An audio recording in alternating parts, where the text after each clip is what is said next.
시청자 여러분 안녕하십니까? 예, 황장수의 톡톡톡. 오늘도 황태순 정치평론가의 비조라고 비조까지 예, 안 되고 모시고 오늘도 이 이야기를 나눠보겠습니다. 이 평론가님 지난번에 이야기 하려다가 못했는데 지난번에 나오시고 난 다음에요 엄청난 조회를 기록했습니다. 아이고 그렇습니다. 예, 그 수많은 사람들이 왜 TV에 보이지 않느냐 안타까워하면서 이 뉴스 브리핑이라도 자주 좀 나와 주십시오라고 이야기했는데 왜 요즘에 TV에 안 보이십니까?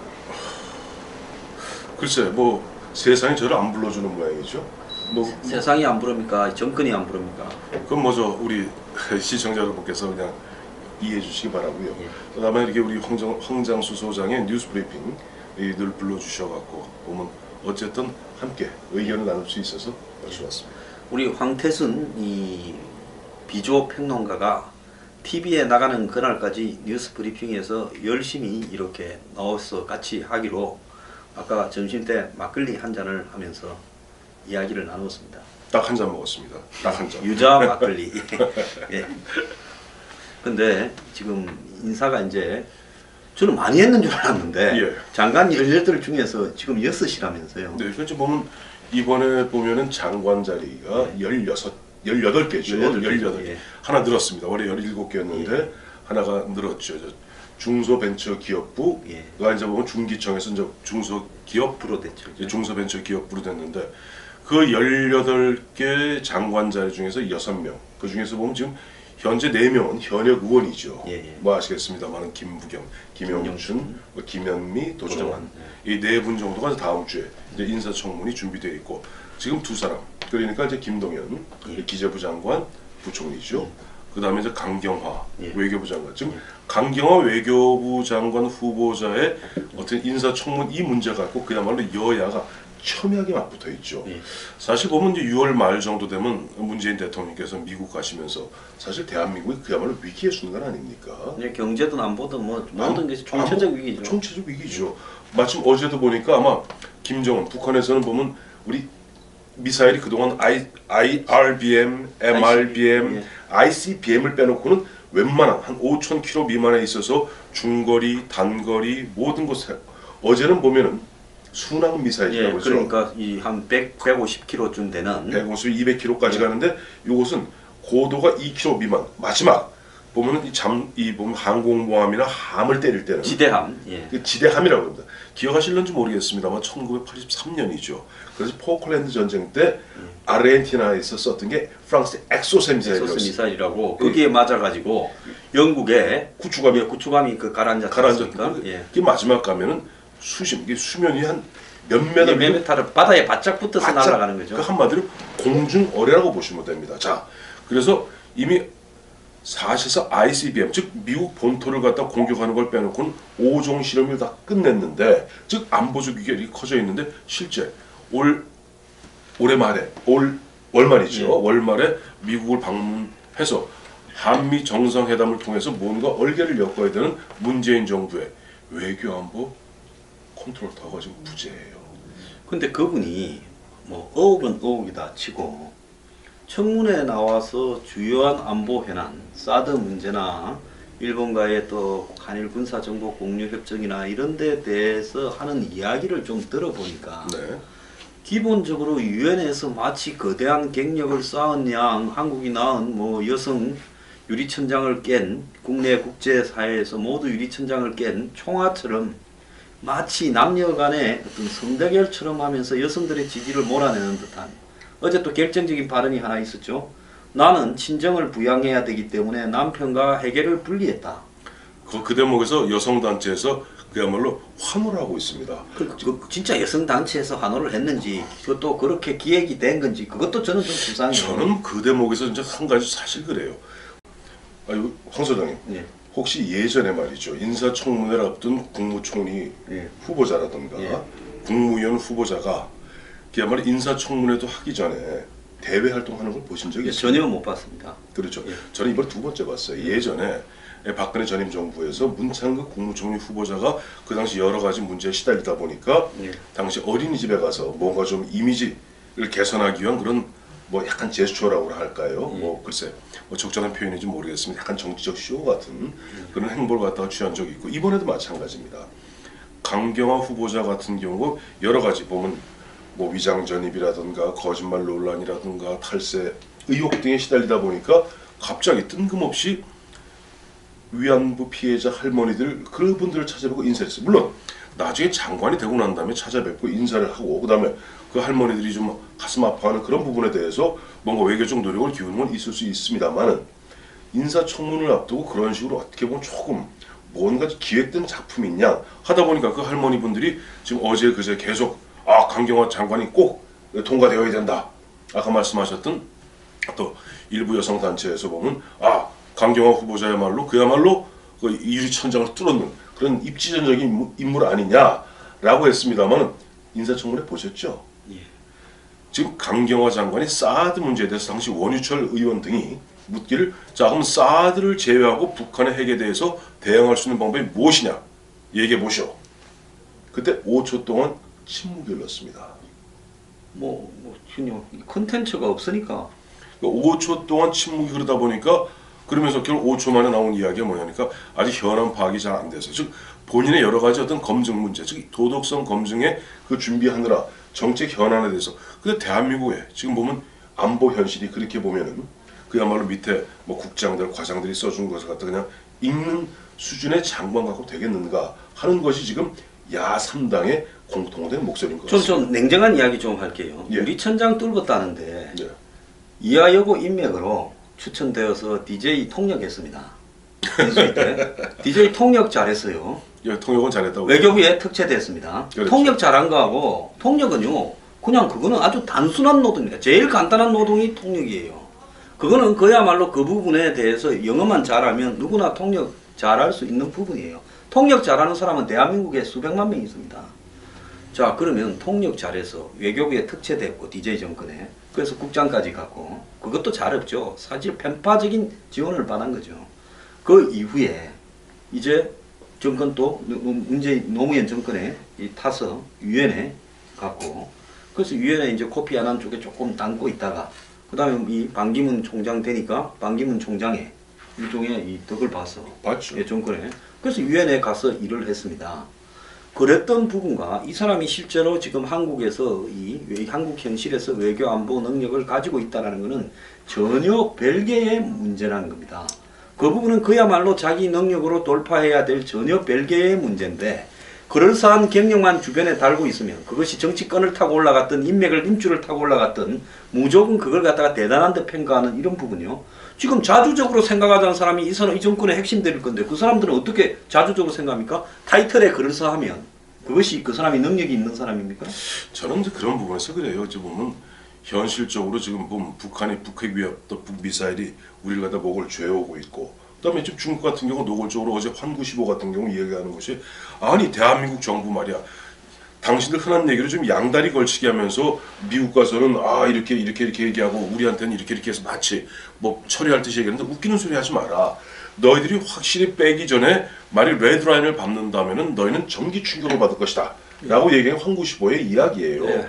자 이런 가운데 그야말로 고도의 고차 방정식을 풀어나가야 될 것이 외교 컨트롤 타워인데 자 우선 정우영 안보실장이 그렇다고 대미 외교, 대중 외교 그건 통상 전문가죠. 통상 사강 얘기해봤습니까?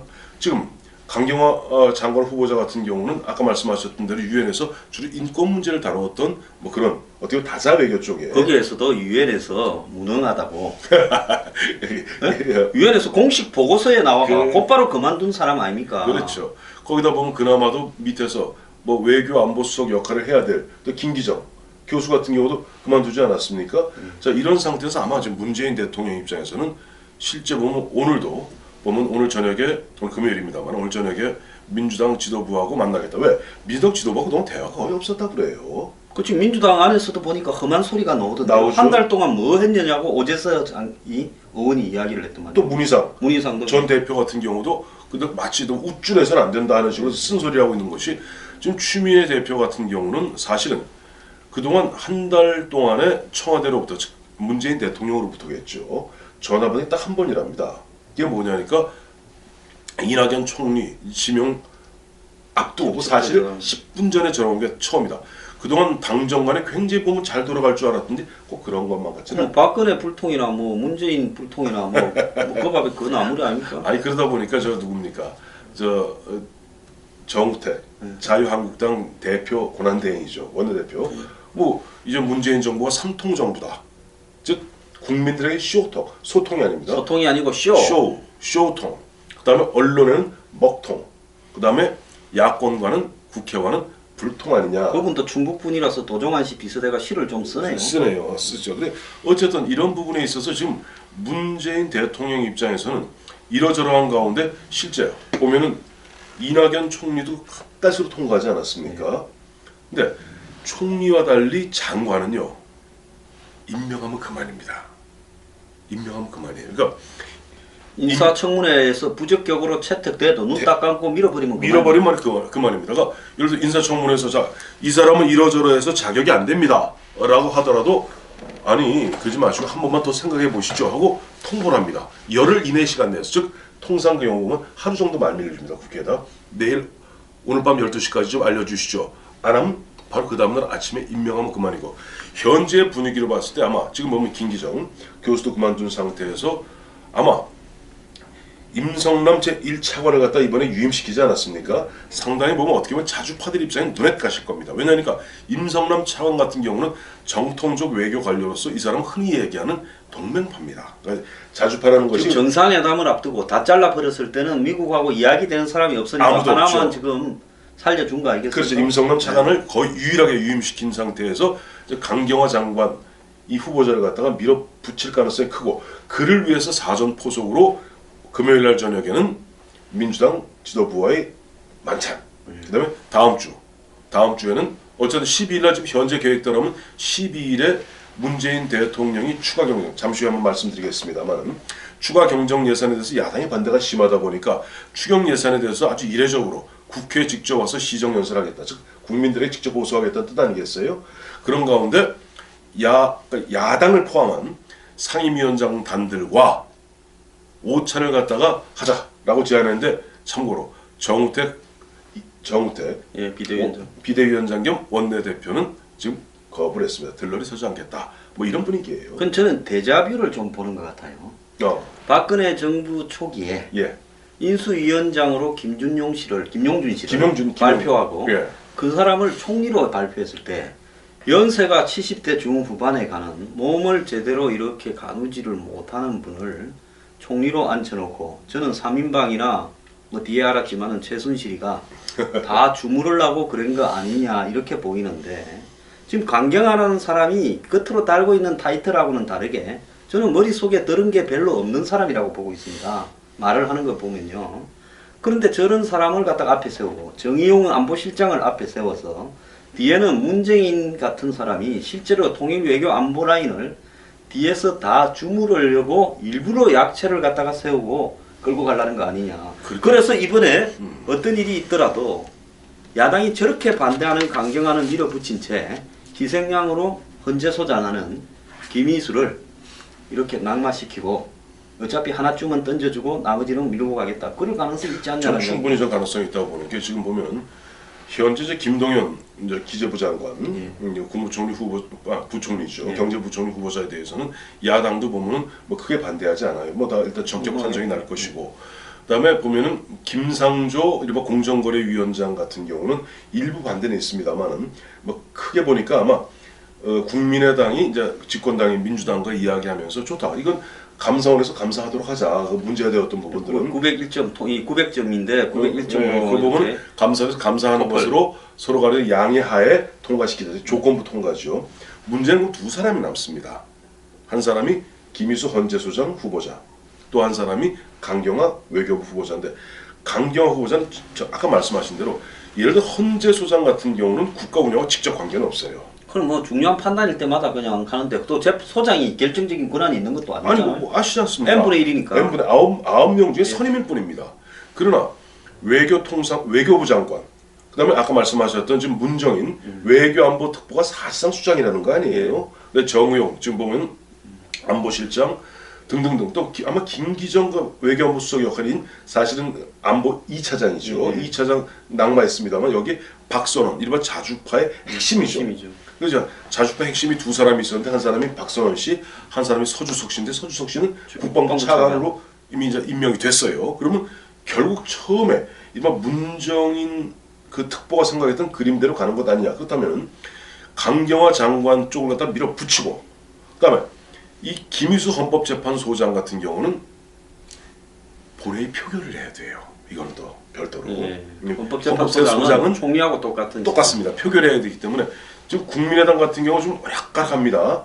호남 민심을 생각해서는 좀 찬성을 해줘야 될 텐데 내부적 분위기는 이건 아니다. 그런데 또 이게 무기명 표결이니까 인사 문제로 알 수가 없죠. 투표를 하게 되면 낙마할 가능성도 크죠. 그래서 지금 이야기 나오는 지금 이 여의도 주변에서 나오는 이야기가 강경화를 밀어붙이고 그다음에 김희수를 갖다 이른바 야당의 먹이로 던져줄 가능성이 있다라는 말이 나오는 것이 우리 황 소장 말씀이신데 이게 그런 이야기들이 지금 많이 돌더라고요. 예, 그런데 이 여기에서 이제 서주석 이야기가 나왔으니까 그런데 국방부 장관은 여태까지 대부분은 100% 이 군 출신 장성중에서 하지 않았습니까? 그렇죠. 문민국방부 장관이 없었어요.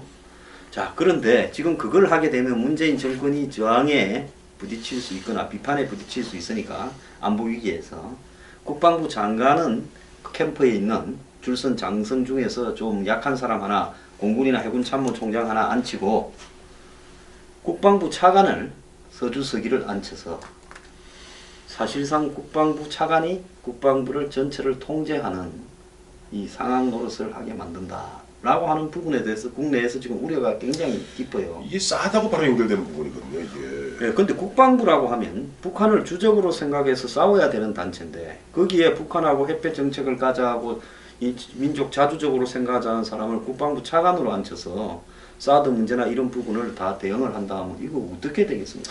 이제 그게 문제죠. 사드 문제가 이게 지금 너무 간단하게 들보는 것 같은데 사드 문제로 앞서 잠깐 말씀드렸습니다만 북한이 이제 5종 미사일 세트를 사실상 완성한 게 걔들이 늘 하는 이야기가 소형화, 경량화, 다종화입니다.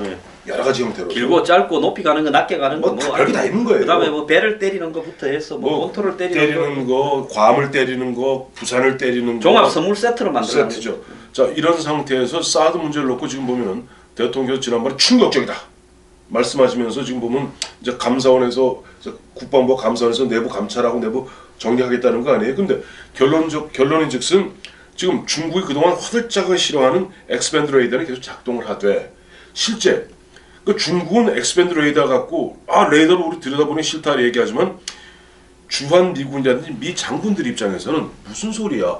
유사시에 북한이 김정은이가 미사일로 성주를 공격하고 칠곡을 공격하고 부산을 공격하고 평택을 공격했을 때 막아내야 될 거 아니에요. 근데 막아내려면 뭐가 있어야 돼요? 미사일 포대가 있어야 됩니다. 포대가 있어요. 주한 미군에 있는 군 사령관들 입장에서 레이더라는 것은 종말 단계. 그러니까 떨어질 때입니다. 떨어지는 걸 또 확인해서 그걸 추적해가면서 때리는 그것이 바로 보면 레이더의 기능일 뿐이고 중국하고 입장이 다른 거예요.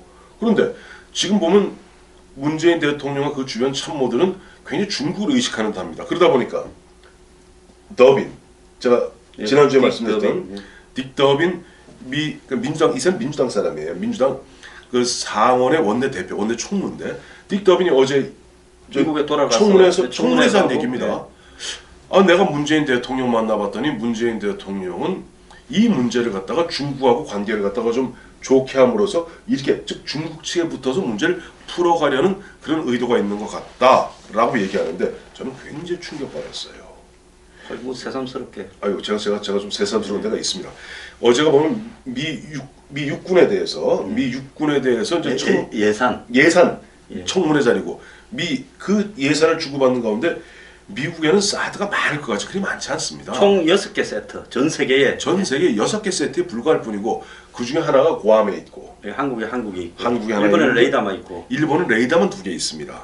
나머지는 지금 본토에 있는 건데 미국은 보면 전 세계에서 어떻게 보면 군사적 그 작전을 하기 때문에 여기저기 사령관들이 많습니다. 그러면 예를 들어서 중부 사령부 휘하의 중동 지역, 뭐 아프간이라든지 이란이라든지 나토 사령부도 있고 이 사령관들은요 지금 서로 싸들 달라고 난리예요. 왜? 자기들 유사시에 자기가 휘하에 자기가 거느리고 있는 군자 뭐 15만이든 20만이든 지켜야 되거든요. 사령부 본부의 헤드쿼터에 수만 명이 있는데 거기 한 방 맞아버리면 끝나니까. 거기 안 맞기 위해서 내려오는 걸 격추시키겠다고 저거한테 다 달라고 이러고 있는 판인데 우리나라에서는 자 사드 좀 2기는 정상적으로 작동됩니다. 근데 2기는 정상 작동이 아닙니다. 왜냐하니까 이런 거죠. 자동차가 바퀴 6개가 있거든요. 근데 바퀴 2개로 갑니까? 안 가죠. 사드는 움직이기는 하겠지만 그게 작동된다고 볼 수는 없는 거죠. 우리 자동차가 보면은 앞바퀴 2개, 뒷바퀴 2개, 보조바퀴 2개에서 6개로 움직이듯이 사드 체제라는 것은 레이더로서 그야말로 떨어지는 미사일을 추적하면서 상대방 미사일을 추적하면서 6개, 48개의 미사일로서 격추하는 거예요. 그러니까 레이더를 가운데 놓고 양쪽에 3개를 일정한 간격으로 띄워서 매뉴얼이 딱 있죠. 그래서 일정한 간격으로 띄워서 이걸 갖다가 거물처럼 쌓아서 떨어지는 걸 격추하는 건데 그걸 2개만 올려놓고 4개는 지금 한국에 왔는데 창고에 갖다 놓으면 녹슬죠? 예, 녹슬고 이게 전기 꼽아야 돼 그것도. 그런데 지금 더 웃기는 거는 여기 기가 찬 게요. 문재인 정부가 저는 사드가 마음에 안 들면 그냥 비싼 거 1조짜리 한국에 갖다 놓고 녹슬이지 말고 그냥 뚝 드러내서 갖고 가서 다음에 갖고 오라 해야 되는 거 아닙니까? 시급한 게 아니라며요. 그런데 1조짜리를 이거 전기를 갖다가 말입니다. 고압 전류가 필요해서 성주 골프장에 전기가 다 있는데 골프장이 그거 밝잖아요. 그런 골프장에 밝기 정도의 전류 전압으로도 안 되는 초고압 전압을 갖다가 공급해야 되는데 그러기 위해서 발전기를 미국에서 갖고 와서 갖다 놨어요. 사드용 발전기를. 왜? 한국이 빨리 전기 연결을 안 해주니까 고압선으로. 그런데 그걸 발전기를 돌리려면 기름이 필요하지 않습니까? 근데 그 기름 들어가는 걸 밑에서 다 막았고 심지어 주민들이 검문을 해가지고 미군이 하도 그래서 부식차에 싣고 갔다는 거 아닙니까? 헬기로 옮긴대요. 아니 부식차. 근데 부식차를 검색을 해서 주민들이 그 부식차에 기름 실었다고 사진을 공개하면서 그래서 이제 안 돼서 헬기로 날랐는데 미군 헬기가 지금 뭐 고장이 나고 딴 데 가서 한국 헬기가 한번 날라줬다고 그 한국 헬기가 나름 비용에 대해서 청구를 했냐고 이야기를 하면서 들고 그럼 이쯤 되면 이게 동맹입니까? 동맹이 아니지요. 그러면 문재인 대통령이 이런 식으로 남 비싼 무기를 쓰지도 않고 한국 창고에 갖다 놓으면 이건 미국을 자극시키는 거예요. 그게 어제 바로 아까 우리 황 소장 말씀하셨던 것이 미국에 여야가 없습니다. 제가 아까 말씀드렸죠. 딕 더빈 같은 경우는 민주당이에요. 야당이에요. 여야가 없고 거기는 그 여론도 굉장히 좀 안 좋게 돌아가는 게 아니 예를 들어서 자기네들이 몇 개 안 되는 그야말로 고가의 것을 갖다가 나름대로 주한미군의 어떤 방위력을 향상해서 대한민국을 지키기 위해서 배치했어요. 근데 환경평가 그것도 보면 갑작스럽게 환경평가를 갖다가 이야기하면서 미국에서 지금 우리 저 성주 골프장의 사업 부지가 약 10만 제곱미터입니다. 그러니까 3만 평 정도예요. 근데 지금 우리 쪽에서 얘기하는 건 아니야. 원래 그 상주에 있는 롯데 골프장 부지가 더 70만 제곱미터. 아니 총은 뭐 100몇십만인데 그 중에 절반쯤 준다. 70만 제곱미터니까 이건 35만 제곱미터가 넘기 때문에 이거는 일반 환경 평가를 받아야 되고 더 놀라운 얘기는 이런 얘기 나왔어요. 청와대 관계자들의 입을 통해서 자 일반 환경 평가를 받으면은 2년이 걸릴 수 있다고 얘기해요. 그러면서 뭘 예를 드냐 하니까 괌에 미군이 23개월 걸렸다. 23개월 걸렸던데 그건 사실 다른 이야기입니다. 그거는 갖다 놓고 완벽하게 설치해 놓고 난 다음에 실제 환경 평가를 받아야 될 것인가 말 것인가를 갖다가 검사해서 최종적으로 환경 평가가 필요 없다는 결론이 날 때까지가 23개월 걸렸다는 거예요. 자, 이쯤 되면은 지금 미국의 입장에서 보면 이쯤 되면 아까 우리 황 소장 걱정하셨던 대로 저는 아까 전 세계에 있는 다른 사령관들은 우리 지켜주세요. 우리 군을 좀 지켜주세요. 예를 들면 지금 보면 이란하고 좀 앞에 중부군 있지 않습니까? 그런 쪽에서 언제 이란이 지금 보면 호메니 그 무덤이 좀 보면 지금 이번에 카타르 그러거나 이란 테러 때문에 미국 그냥 두지 않겠다고 이란이 선언했잖아요. 선언하고 이런 그럼 카타르에 중부 사령부에 미국 10,000명이 있는데 이란에서 한 방 때려버리면 끝이죠. 그러니까 거기서 사드를 달라 그럴까 안 달라고? 달라고 하고 있죠. 자 이런 상태에서 우리나라 이런 식으로 하면서 그야말로 어떻게 약간 이중 플레이 같죠. 그러면서 미국에 대해서는 우리가 그더 뭐 배치 좀 2기 발사 2대 이걸 뭐 철수할 것은 아니고 굉장히 애매모호한 이야기를 함으로써 어떻게 보면 그 실제 주체인 그 어떤 운영 주체인 미군으로 봐서는 약오르는 얘기를 하는 거죠. 그거 곤충을 잡아다가 메뚜기 한 마리를 잡아다가 더듬이 2개를 잘라버리고 발 4개를 잘라버리고 앞발 2개만 하다가 거기에다가 빤미기고 있으면서 곤충 잘 있다 하는 거하고 똑같은 거 아니에요. 그러니까 그런데 이 환경영향평가라는 거는 안 하면 안 해도 되고 국방부 장관하고 환경부 장관하고 국정원장하고 환경부 장관하고 군사적이거나 긴급하거나 국가적 필요성으로 한다 그러면 안 해도 된다고 돼 있어요. 돼 있어요. 그게. 소파 협정이 안 해도 돼요. 네. 소파 협정에 꼭 한국 법을 적용받아야 된다는 내용도 없어요. 코에 걸면 코걸이, 귀에 걸면 귀걸이 식으로 말을 하는 건데 이 사드 부지보다 150배가 더 큰 평택에 공사하는 동안에 환경영향평가 1년 만에 끝났습니다. 노무현 정권 때. 평택이 지금 사드보다 150배예요. 1,500만 평방메타. 그건 왜 그런 줄 아세요? 예. 그거는 노무현 당시 대통령이 예. 처음에 보면 반미무 좀 어떠냐? 난 미국 가본 적도 없다 하고 대통령이 되었습니다. 자꾸 신경 끌다가 하다 보니까 막상 미국하고 약간 신경전이 벌어졌죠. 그러니까 미국에서 당시 부시 행정부에서 뭐라고 그랬어요? 정 그러시다면 우리 군대 뺄게요. 사실상 뒤로 뺄게요. 라고 얘기하면서 우리가 너희 나라의 인계철선 역할은 더 이상 하지 않겠다. 한강 이북에 있지 않겠다. 그래서 군대를 갖다가 동두천과 평택으로 다 모아가 동두천 의정부 이런데 휴전선 주변에 있던 미군 부대가 싹 다 내려갔죠. 싹 평택으로 가겠다. 그 대목에 대해서는 사실은 참여정부 입장에서도 아뜨거라 했던 거예요. 그러다 보니까 일정 부분 노무현 대통령도 보면 자기 전통적 지지층으로부터 반발을 샀습니다만은 기억하실 것 같습니다. 아 그때 뭐 저기 대출이 사건 기억나시죠? 그 앞에 몰려가가 운동권들이 그 공사하지 말라고 막. 얼마나 네, 난리쳤어요. 그런데 경찰이 방치하고 그랬죠. 그럼에도 불구하고 대통령이 어쨌든 하겠다는 의지가 있었기 때문에 아까 말씀하신 대로 환경평가 1년 만에 끝낼 수 있었던 건데 지금 이 부분은 그렇잖아요. 아까도 말씀하셨습니다만 지금 예를 들어서 이게 우리는 뉴스를 못 봅니다. 그 방송들 요즘 잘 안 해요. 근데 미국에서는 봅니다. 뭐냐니까 아까 우리 황 소장 말씀하셨던 바와 같이 성주 그 롯데골프장 그 부지 그 앞을 갖다가 이른바 시민사회단체들이 막고 있어요. 못 들어가게 해요. 검문을 해 자기들끼리 검문소 만들어서. 거기다 보면 실제 지금 일반 골프장에 들어간 일반선 뭐 220V 갖고는 안 돼요. 그러니까 이건 이 고출력이 필요하거든요. 전압이 높아야 되니까. 그렇기 때문에 별도의 고압선을 설치를 해야 됩니다. 근데 이게 안 돼요 지금. 그러다 보니까 아까 말씀하신 대로 발전기 갖다 놓고 기름을 대는데 기름도 못 대게 해요. 그래서 5월 14일 그 북한에서 날라오는 중장거리 미사일을 잡았는데 5월 21일 날 쐈을 때는 전기가 없어갖고 못 봤다는 거 끊었다는 아니에요. 그러면 1조짜리 무기를 기름 가지고 꺼놓는다라고 이야기하면 이게 아프리카도 아니고 그러니까 이런 식으로 자극할 게 아니라 하기 싫으면 하기 싫다고 대통령이 국민 앞에 안 하겠다고 이야기를 하고 빼야지. 외교를 이런 식으로 하게 되면 지금 미국의 폭스 TV라든지 미국의 또 우파들이 하는 각종 라디오나 이런 데서 주한미군 철수시키라 이야기가 바닥에서 어마어마하게 나오고 있습니다. 서서히 나와요. 그러니까 이런 거죠. 우리가 입장을 바꿔놓고 생각해 보십시다. 우리가 처음에 보면 이라크 파병하고 아프간 파병하고 할 때 얼마나 3,000년 파병하는데도 일마 정규군은 안 된다. 정규군이 아니죠. 보병, 그러니까 전투병은 안 된다. 그래서 일단 공병, 의무병으로 하되 나머지 특전사 요원들을 갖다 이 공병과 의무병을 지키는 이런 형태로 약간 꼼수죠. 그런 식으로 해서 3,000명을 파병하지 않았습니까? 그 아르빌에 내가 갔잖아요. 갔다 오셨고. 그 부대 가고 네. 제가 거기서 좀 설치고 다녔지 않습니까? 근데 오기 전부터 가 있었어요. 예.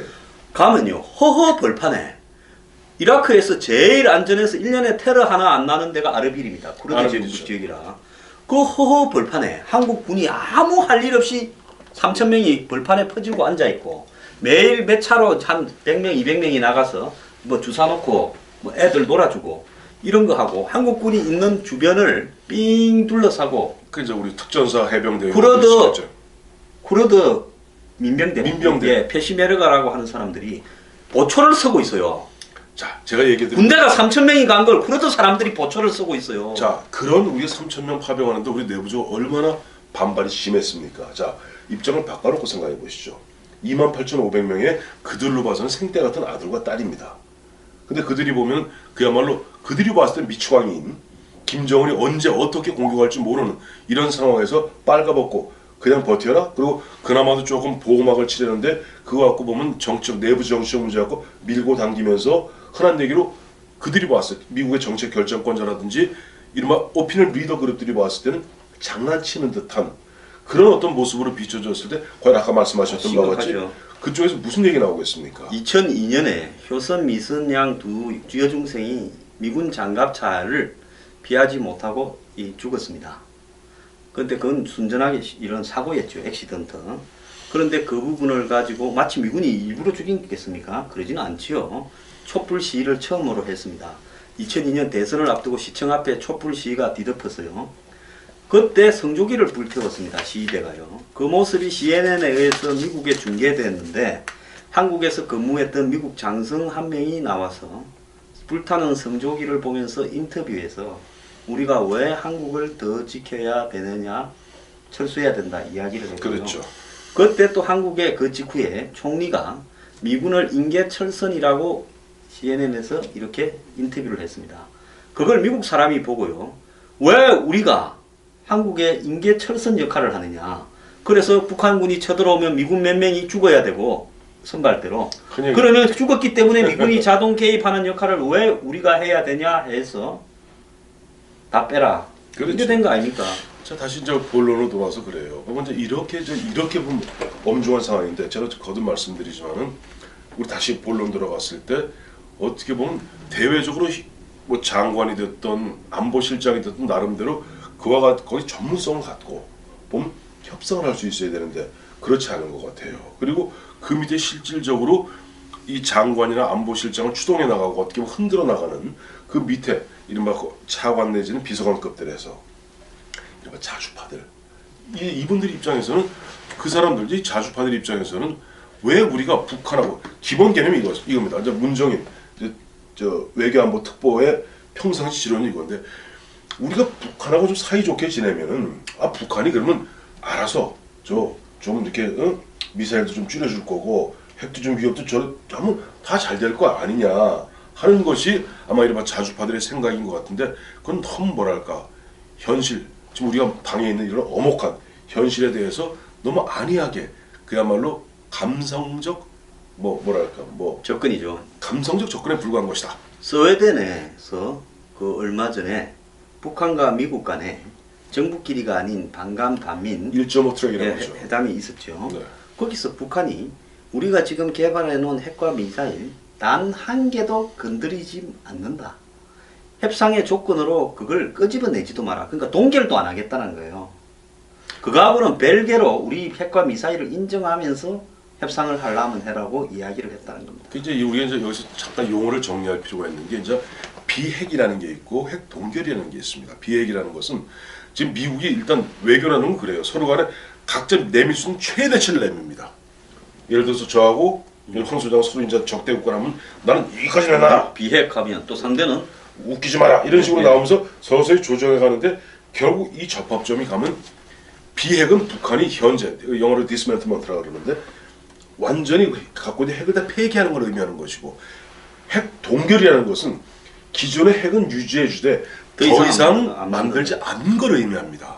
자, 지금 오늘도 보니까 그 미국의 전문가들이 나와서 쭉 하는 이야기들이 결론적으로 2020년까지 현 상태를 그냥 놔두었을 경우는 약 북한이 100기 정도의 핵무기가 100개라는 거죠. 핵무기, 즉 핵탄두 100개를 만들 수 있는 것이고 지금 북한이 계속 열심히 보면 아까 말씀드렸던 바와 같이 여러 가지 형태의 미사일을 쏘는 것은 이 핵무기를 갖다 실을 수 있는 이 수단, 이동 수단. 운반체를 만드는 건데 이 두 개가 합체되면은 그걸로 이제 북한은 명실상부한 핵무기 보유 국가가 되는 거예요. 근데 미국 입장에서 참 골치 아플 거예요.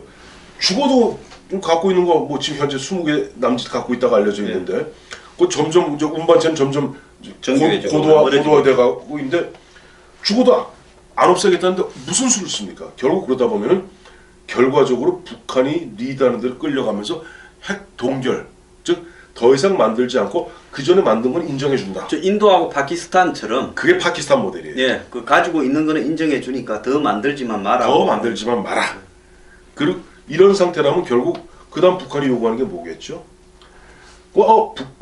북한과 미국이 그러면 기존에 우리 6.25 전쟁 때 싸웠던 거 다 있고 평화회담하자. 예, 평화협정으로 정전을 종전으로 바꾸고 휴전 상태를 갖다가 전쟁 종결 상태로 만들고 평화협정 맺고 각자 대사관 만들고 수교하고 주한미군 철수하고 주한미군 당연히 철수하고 주한미군의 모태인 유엔 사령부 해체하고 한미연합사 해체하고 당연하죠.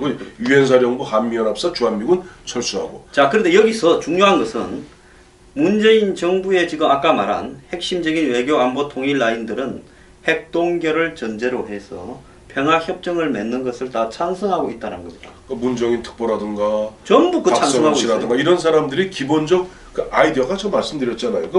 뭐 그래 우리가 북한을 갖다 좀 선의로 대하면은 북한도 선의로 우리를 대할 것이다라고 어떻게 보면 굉장히 뭐랄까 그 사람들 보고 선의로 감성적이죠. 강도한테 선의로 대하기 위해서 밤마다 집에 문을 활짝 열어놓고 자라고 그러죠. 이렇게 황 소장 같이 말씀하시면 그쪽은 이렇게 얘기합니다.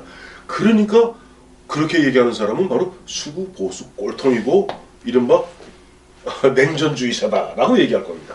자, 그런데 여기서 우리가요 하나 잊지 말아야 될 부분은 DJ 노무현 정권에서 DJ가 언제 집권했습니까? 98년에부터 임기가 시작되었는데 2월 15일. 북한이 핵을 만드는 것이 2006년에 9월 달에 핵실험을 처음으로 했습니다.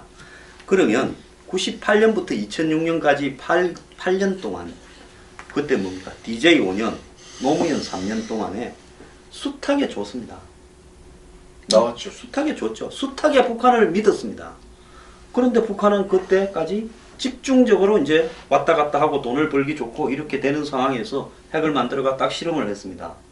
자, 이것도 선입니까?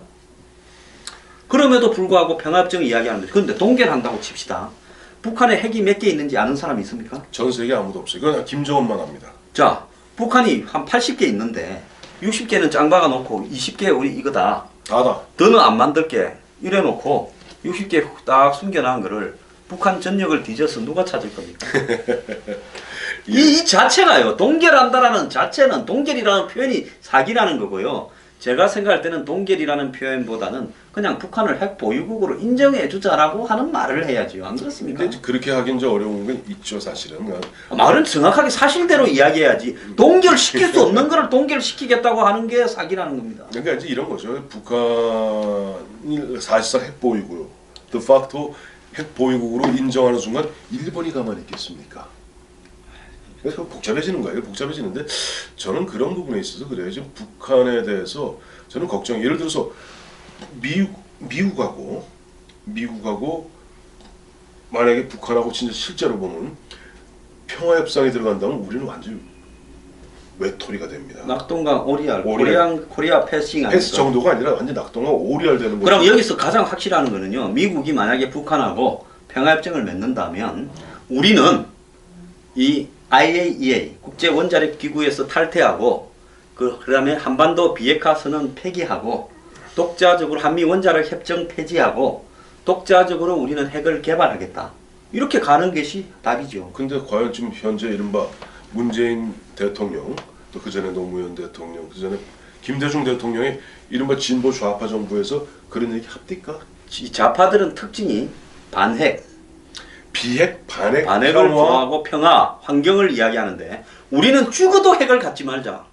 아니 심지어는 지금 고리 1호기, 2호기를 비롯해서 기존에 지금 원전도 가동 중인 원전도 지금 보면 서서히 없애고 기본적으로 뭐 LNG라든가 대체 에너지로 전환하겠다는 것이 현 정부의 입장인데 과연 그럼 우리가 아까 말씀하신 대로 IAEA를 탈퇴하고 뭐를 갖다가 뭐 한미 간의 원자력 협정을 파기하고 제가 저기 낮에 막걸리 한잔 해서 똑같은 생각을 좀 하셨죠? 하는데 예.